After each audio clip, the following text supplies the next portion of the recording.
That was reality. আমাদেরকে আশ্রয় দেওয়ার মানে ছিল নিশ্চিতভাবে জীবন, ইজ্জত এবং সম্পদের ঝুঁকি নেওয়া। আমাদেরকে ধরতে গিয়ে আশ্রয়দাতাকে ধরেছে, আমাদেরকে ছেড়ে দিয়েছে, কিন্তু ঝাল মিটিয়েছে আশ্রয়দাতার উপর। তুমি কেন এদেরকে আশ্রয় দিলে? That was the reality of Bangladesh.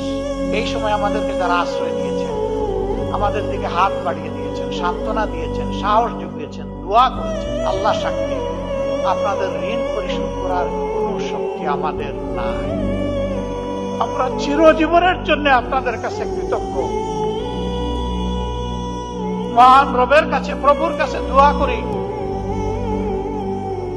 এই জগতে আপনারা এই মজলুমদেরকে যেভাবে আশ্রয় দিয়েছেন, আল্লাহ যেন তার জান্নাতের কুলে আপনাদেরকে আশ্রয় দেন। প্রিয় দেশবাসী, আপনাদের এই ঋণ আমরা পরিশোধ করার জন্য সামান্য চেষ্টা এই দুনিয়ায় চালাতে চাই। যে দুর্নীতি আর দুঃশাসনের কবলে চাপা পড়েছিল প্রিয় বাংলাদেশ, ওই চ্যাপ্টা বাংলাদেশ থেকে আমরা একটু টেনে উঠাতে চাই। সেদিন যেভাবে হাত বাড়িয়ে দিয়েছিলেন, আজকেও আশা করি আপনারা আমাদের দিকে হাত বাড়িয়ে দেবেন। ইনশাআল্লাহ আমরা সবাই মিলে ভালো থাকতে চাই। আমাদের সন্তানদেরকে, আগামীর প্রজন্মকে কথা দিতে চাই, ছেলে হোক মেয়ে হোক, সবার প্রতি আমাদের একই কমিটমেন্ট। আমাদের জীবনের শেষটুকু দিয়ে তোমাদেরকে একটি পরিচ্ছন্ন, একটি প্রসপারাস এবং একটি শান্তির বাংলাদেশে রেখে যেতে চাই। আল্লাহ তাআলা আমাদেরকে তৌফিক দান করুন। আমরা ইতিমধ্যেই ঘোষণা করেছি, রাষ্ট্রের বৈধ সকল সুযোগও যদি জনগণের ভালোবাসায় আল্লাহ তাআলা আমাদেরকে এদেশের সেবার দায়িত্ব দেন, বৈধ সকল সুযোগও আমরা গ্রহণ করব না। যা না করলেই নয়, শুধু এইটাই আমরা গ্রহণ করব।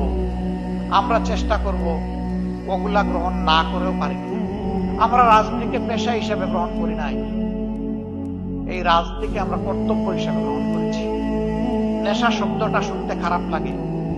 নেশা মানে কোনো দিকে একেবারে সম্পূর্ণভাবে ঝুঁকে পড়া।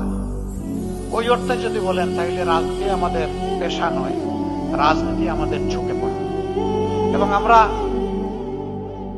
দুনিয়ায় রাজনীতি করি না কোনো পদ পদবীর জন্য, সম্পদকে ফুলিয়ে ফাঁপিয়ে বড় করার জন্য। আমাদের রাজনীতি সার্থক হবে যদি জনগণের চোখের পানি জমে গিয়ে টুকটের কোনায় সামান্য একটু হাসি ফুটে ওঠে। এটি